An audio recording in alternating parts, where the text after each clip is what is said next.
Hello student, हमारे tweet में स्वागत है। तो आज हम इस वीडियो में बहुत ही इंटरेस्टिंग, बहुत ही नॉलेजेबल वीडियो लेकर आए हैं।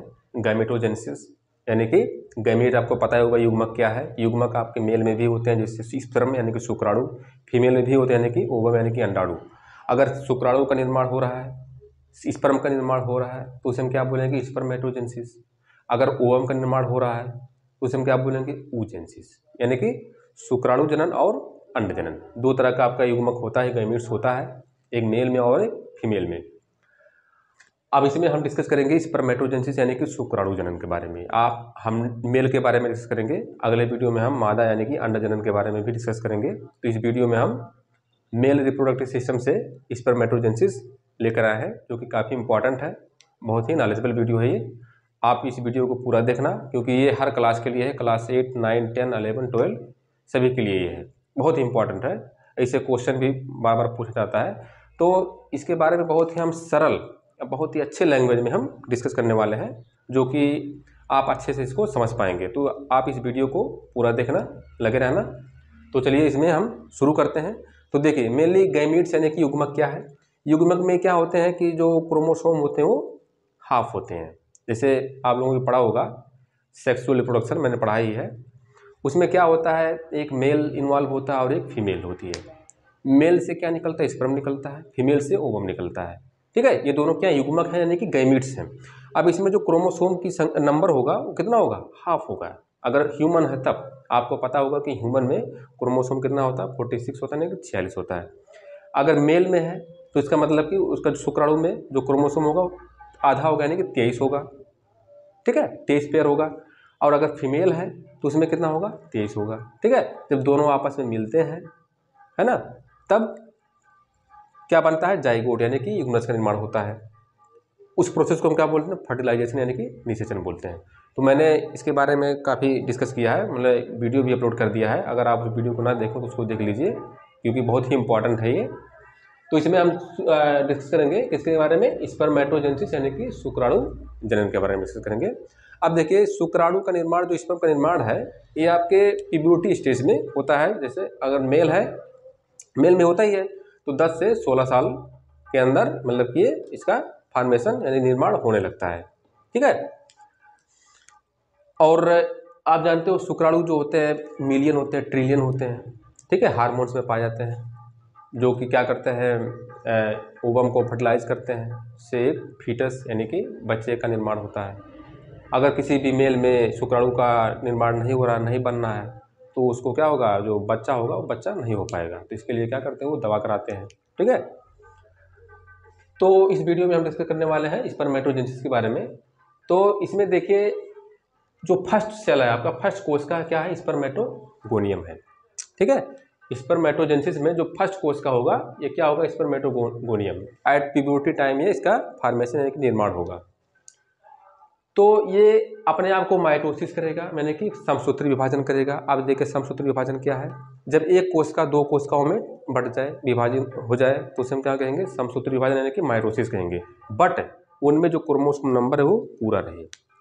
जैसे क्या है, अगर एक कोशिका है, दो कोशिकाओं में बढ़ गया है, अगर इस कोशिका में 46 गुणसूत्र है, क्रोमोसोम है, तो इसमें भी 46 ही होंगे दोनों में। ठीक है, तो इसी को हम क्या बोलते हैं? समसूत्री विभाजन कहते हैं। अब ये स्पर्मेटोगोनियम क्या करता है? बार बार अगेन एंड अगेन समसूत्री विभाजन करता है, यानी कि माइटोसिस करता है, जिससे बहुत ज़्यादा मात्रा में स्पर्मेटोगोनियम का निर्माण कर लेता है। जब इसको शुक्राणु का निर्माण करना होता है तब, यानी कि स्पर्मेटोजेनेसिस करना होता है तब। तो अब ये क्या करेगा? स्पर्मेटोगोनियम क्या करेगा?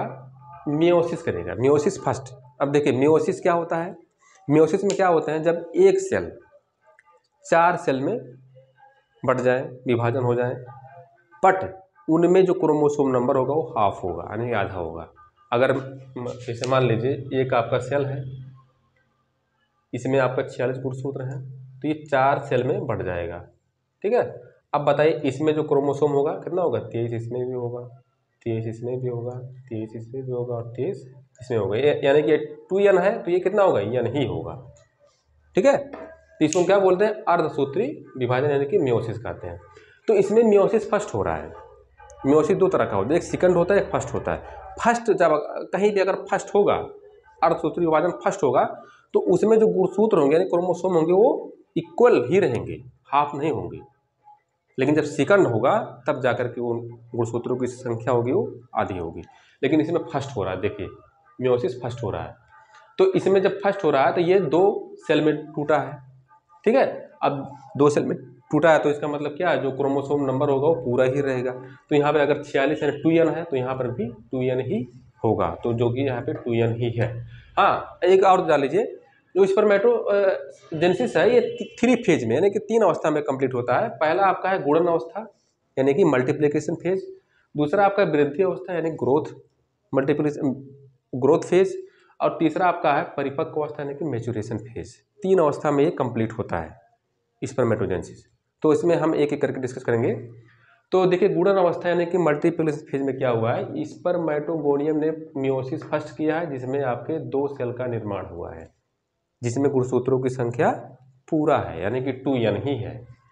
अब इसमें क्या हुआ है, एक आपका जो मतलब एक सेल है निकल के आया बाहर यानी कि 2n नंबर का ये भी है, जिसको हम क्या बोलते हैं, प्राइमरी स्पर्मेटोसाइट बोलते हैं, ठीक है। इसी को क्या बोलेंगे, प्राइमरी स्पर्मेटोसाइट।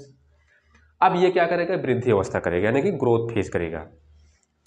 अब इसने क्या किया है, मतलब कि अपने आप को विभाजन किया है ना, विभाजन किया, 2 कोशिकाओं में टूट गए, जिसे हम क्या बोले, सेकेंडरी स्पर्मेटोसाइट। इसे हमने बोला प्राइमरी, इसे हमने बोला सेकेंडरी स्पर्मेटोसाइट। अब देखिए सेकेंडरी स्पर्मेटोसाइट में जो आपके क्रोमोसोम होंगे वो हाफ होगा यानी कि मियोसिस सेकंड हो रहा है, ठीक है। यानी मियोसिस सेकंड हो रहा है किसमें, सेकेंडरी स्पर्मेटोसाइट में। अब देखिए, अब सेकेंडरी स्पर्मेटोसाइट क्या करेगा, परिपक्व अवस्था करेगा यानी कि मैच्योरेशन फेज करेगा, जिसमें हमने देखिए यहाँ पे मैंने लिखा है मियोसिस सेकंड यहाँ पे हो रहा है। तो मैंने इससे पहले बता दिया है कि मियोसिस सेकंड में क्या होता है, एक क्रोमोसोम, एक आपके सेल 4 सेल्स में विभाजन हो जाते हैं। इसमें क्रोमोसोम की नंबर कितना होता है, हाफ होता है। तो इसमें देखिए एक मतलब ये भी इसने 2 कोशिकाओं में 2 सेल में बढ़ गया है, ये भी आपका 2 सेल में बढ़ गया है। मतलब जो आपके सेकेंडरी स्पर्मेटोसाइट हैं इसने अपने आप को विभाजन किया और 2 सेल में बढ़ गए, ओके। अब इसे हम जो 4 आपके सेल बने इसी को हम क्या बोलते हैं, स्पर्मेटिड बोलते हैं। क्या बोलते हैं, स्पर्मेटिड बोलते हैं, ठीक है।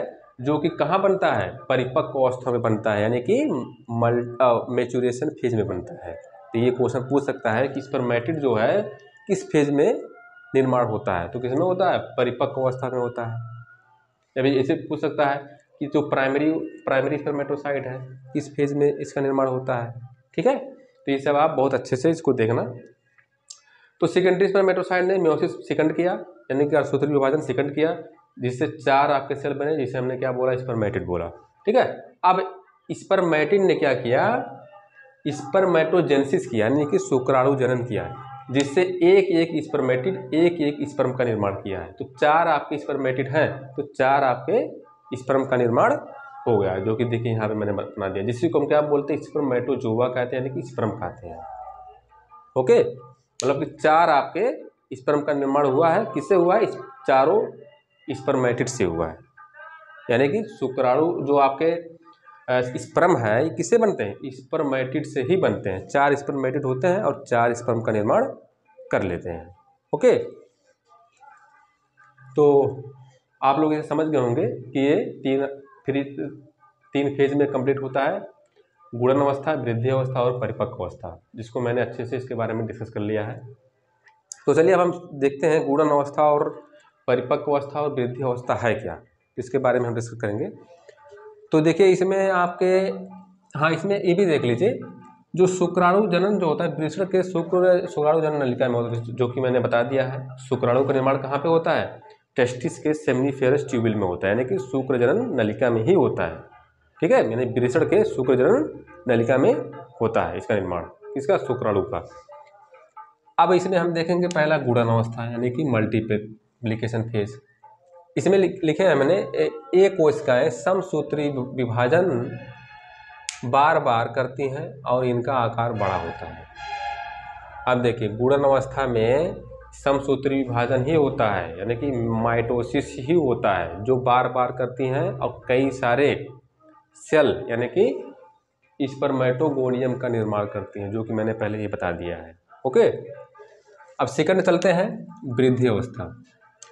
वृद्धि अवस्था में देखिए विभाजन के बाद, जब विभाजन हो जाता है, देखिए समसूत्री विभाजन जब हो जाता है, विभाजन के बाद ये आकार में काफ़ी बड़े हो जाते हैं, जिन्हें प्राइमरी स्पर्मेटोसाइट कहते हैं। देखिए यहाँ पे हमने लिख दिया है, वृद्धि अवस्था में ही प्राइमरी स्पर्मेटोसाइट है, ठीक है। अब तीसरा देखिए परिपक्व अवस्था, यानी मैचुरेशन फेज। इसमें क्या होता है, प्राइमरी स्पर्मेटोसाइट का अर्धसूत्री विभाजन होता है, जिसके बाद सेकेंडरी स्पर्मेटोसाइट का निर्माण होता है, जिन्हें अब शुक्र कोशिकाएं भी कहते हैं। तो देखिए यहाँ पे प्राइमरी स्पर्मेटोसाइट किसमें चेंज हुआ है, सेकेंडरी स्पर्मेटोसाइट में, आफ्टर द डिवीजन, विभाजन के बाद। इसी को हम क्या बोलते हैं, स्पर्म, यानी कि शुक्राणु भी कहेंगे। क्यों कहेंगे, क्योंकि देखिए यहाँ पे इसने स्पर्मेटिड का निर्माण किया और ये 4 स्पर्म का निर्माण हो गया इसी से, स्पर्मेटिड से, ठीक है। अब देखिए, अब आपका ये जो शुक्राणु यानी कि स्पर्म है, किस हार्मोन्स के द्वारा होता है, तो ये किसके द्वारा होता है, एंड्रोजन हार्मोन, जो मेल सेक्स हार्मोन है, उसका नाम क्या है, टेस्टोस्टेरोन, या फिर दूसरे भाषा में क्या बोल सकते हैं, इसको एंड्रोजन भी कहते हैं। अब टेस्टोस्टेरोन कहाँ से निकलता है, वृषण के यानी टेस्टिस के लेडिंग कोशिकाओं से निकलता है, लेडिंग सेल से निकलता है। कौन, टेस्टोस्टेरोन। वही क्या करता है, प्रमोट करता है, स्टिमुलेट करता है, किसमें, शुक्राणु जनन में, यानी कि स्पर्मेटोजेनेसिस में, ठीक है। ये आप याद रखना कि जो शुक्राणु जनन है यानी कि स्पर्मेटोजेनेसिस है, इसको कौन उत्प्रेरित करता है, तो एंड्रोजन यानी कि टेस्टोस्टेरोन नामक हार्मोन्स करता है, जो आपके टेस्टिस के लेडिंग सेल से इसका निर्माण होता है। ओके, तो चलिए अब हम शुरू करते हैं नेक्स्ट हमारा स्ट्रक्चर ऑफ स्पर्म। तो स्पर्म का हमने संरचना यहाँ पे बनाया है, तो आप जान लीजिए जो यहाँ पे बना है हमारा स्पर्म यानी शुक्राणु, इसी का मैंने स्ट्रक्चर मैंने यहाँ पे ड्रा कर दिया है, इसके बारे में देख लीजिए। तो शुक्राणु आपका ऐसे ही दिखता है, माइक्रोस्कोपिक होता है, आप नग्न आंखों से इसे नहीं देख सकते, ठीक है, इलेक्ट्रॉन माइक्रोस्कोप के द्वारा इसे देखा जाता है। तो इसमें क्या होते हैं, इसके थ्री फेज होते हैं। ऊपर वाला जो है आपका हेड बोलते हैं, बीच में जो आपका मिडिल फेज, और जो नीचे सबसे इसको टेल बोलते हैं, पूंछ, मतलब शीर्ष, मध्य और पूंछ, 3 अवस्था होते हैं। तो 3 पार्ट होते हैं किसके, स्पर्म के यानी कि शुक्राणु के।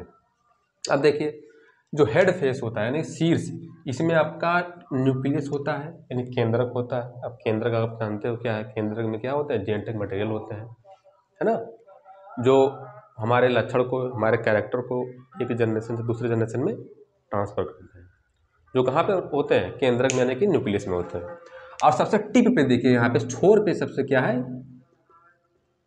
एक्रोसोम है। क्या है, एक्रोसोम, ये बहुत ही इंपॉर्टेंट है। एक्रोसोम जो होता है बहुत ही इंपॉर्टेंट है, जो कि गाल्जी कॉम्प्लेक्स यानी गाल्जी कायका से इसका निर्माण होता है।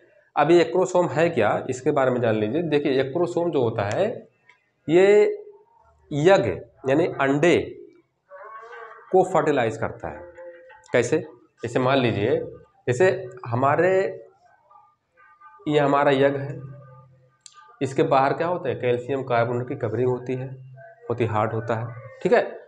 अब इस स्पर्म को मतलब कि फर्टिलाइजेशन के लिए, निषेचन के लिए इसके अंदर इंटर करना है, तो क्या करेगा, तो इसके अंदर इंटर करने के लिए तो पहले शुरू में तो इसको इस कैल्शियम कार्बोनेट के कवरिंग को तोड़ना पड़ेगा, तभी तो इंटर कर पाएगा। तो इस कैल्शियम कार्बोनेट के कवरिंग को तोड़ने के लिए क्या करता है, एक्रोसोम जो टिप पे होता है इसी पे डाल देता है ना, इसी पे डाल देता है, जिससे आपका जो ये कवर है, कवच है, ये टूट जाता है। और हाँ, ये पूरा का पूरा स्पर्म इसमें एंटर नहीं करता है, इसको कवच को तोड़ने के बाद ये स्पर्म क्या करता है, अपने न्यूक्लियस यानी केंद्रक को इसी में डाल देता है।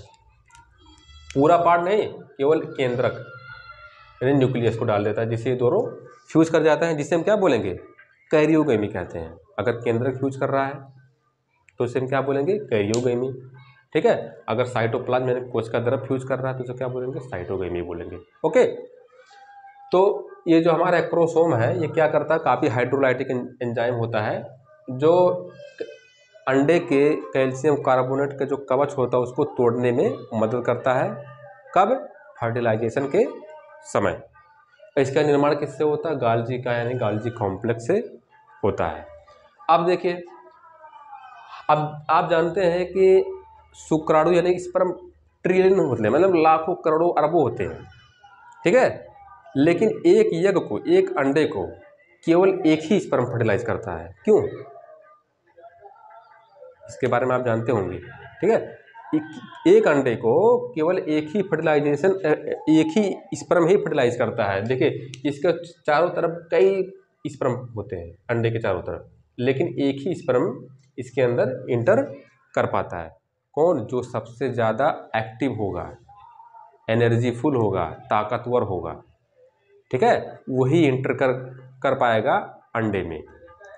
इंटर करेगा तो अपना न्यूक्लियस उसी में डाल देगा, जिससे ओवम यानी अंडे का न्यूक्लियस केंद्रक और स्पर्म का केंद्रक दोनों आपस में फ्यूज करेंगे, क्या बनेगा? जाइगोट बनेगा। और उसी जाइगोट से क्या होता है? बच्चे का निर्माण होता है, आपको पता ही होगा। ओके, तो हमारा एक्रोसोम हो गया, जो कि हेड पार्ट में पाया जाता है, और बीच में क्या होता है? न्यूक्लियस यानी केंद्रक होता है, जो यही केंद्रक इस ओवम में डाला जाता है। इसी में क्या होता है? डीएनए होते हैं, क्रोमोसोम भी होता है उसी में, आपको पता है। अब दूसरा आपका मिडिल फेज। मिडिल फेज में माइटोकॉन्ड्रिया होता है। माइटोकॉन्ड्रिया, अब देखिए माइटोकॉन्ड्रिया का काम क्या है।